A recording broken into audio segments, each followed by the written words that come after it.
मैं तीनों लोकों के स्वामी सर्वशक्तिमान सर्वव्यापक भगवान विष्णु को प्रणाम करता हूँ।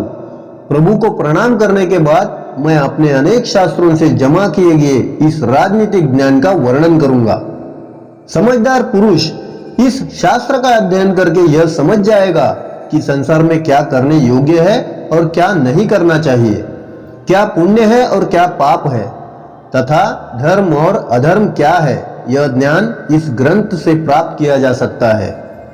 अब मैं आपके सामने वह ज्ञान रखने जा रहा हूँ जिसे जानने से व्यक्ति विद्वान बन जाता है, उसमें निर्णय लेने की क्षमता आ जाती है, वह ये बात समझ जाता है कि क्या करना है और कब करना है। मूर्ख शिष्य को ज्ञान देना, दुष्ट स्त्री का पालन पोषण करना, धन का नष्ट होना तथा दुखी व्यक्ति के साथ व्यवहार रखने से बुद्धिमान व्यक्ति को भी कष्ट उठाना पड़ता है। बुरे स्वभाव वाली, कठोर कड़वे वचन बोलने वाली, गलत आचरण वाली स्त्री, धोखेबाज मित्र, उल्टा जवाब देने वाला मुंहफट नौकर और ऐसे घर में निवास करने से जहां सांप होने की संभावना है, ये सब बातें मृत्यु के समान है। व्यक्ति को चाहिए कि वह मुसीबत के समय के लिए धन बचा कर रखे, और अगर स्त्री की रक्षा करने के लिए धन भी खर्च करना पड़े तो कर दे। स्त्री और धन से भी अधिक आवश्यक है कि व्यक्ति सबसे पहले खुद की रक्षा करे। मुसीबत के लिए धन की रक्षा तो करनी ही चाहिए, परंतु धनी व्यक्ति को आपत्ति से क्या लेना देना। वह तो सोचता है कि धन से हर विपत्ति का सामना किया जा सकता है, परंतु धनी व्यक्ति को यह सोचना चाहिए कि लक्ष्मी का स्वभाव चंचल है, वह कभी भी व्यक्ति को छोड़कर जा सकती है।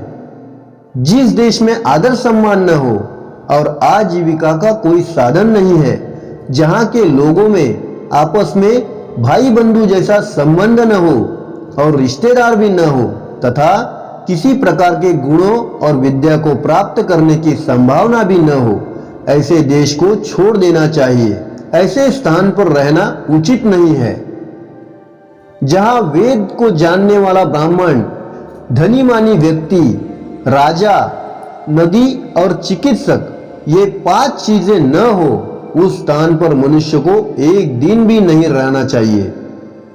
जहां जीवन को चलाने के लिए आजीविका का कोई साधन नहीं हो, व्यापार आदि विकसित न हो, किसी प्रकार के दंड मिलने का भय न हो, लोगों में शर्म न हो, व्यक्तियों में आचरण न हो, उदारता न हो, अर्थात उसमें दान देने की आदत न हो, जहां ये 5 चीजें न हो, वहां व्यक्ति को निवास नहीं करना चाहिए। अधिक कार्य करने पर नौकर चाकरों की, दुख आने पर रिश्तेदारों की, कष्ट आने पर मित्रों की तथा धन का नाश होने पर अपनी पत्नी की परख का ज्ञान हो जाता है। बुद्धिमान व्यक्ति को अच्छे गुण वाली कुरूप कन्या से विवाह कर लेना चाहिए, परंतु उसे बुरे आचरण वाली सुंदर कन्या से विवाह नहीं करना चाहिए। बड़े बड़े नाखूनों वाले जानवर, विशाल नदियां, बड़े बड़े सींग वाले पशु, ऐसे लोग जिनके पास हथियार हो, राजा से संबंधित वाले व्यक्ति, इन सभी पर विश्वास नहीं करना चाहिए। विष में अमृत हो तो उसे भी ग्रहण करे। अपवित्र और अशुद्ध वस्तुओं में भी यदि कोई कीमती सामान हो तो उठा ले।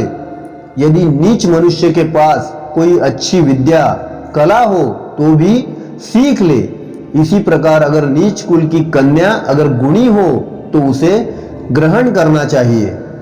आदमियों के मुकाबले औरतों का खाना 2 गुना होता है, बुद्धि 4 गुना, साहस 6 गुना और काम वासना 8 गुना होती है। आज का अध्याय यही समाप्त करके जल्द ही मिलेंगे अगले नए अध्याय के साथ।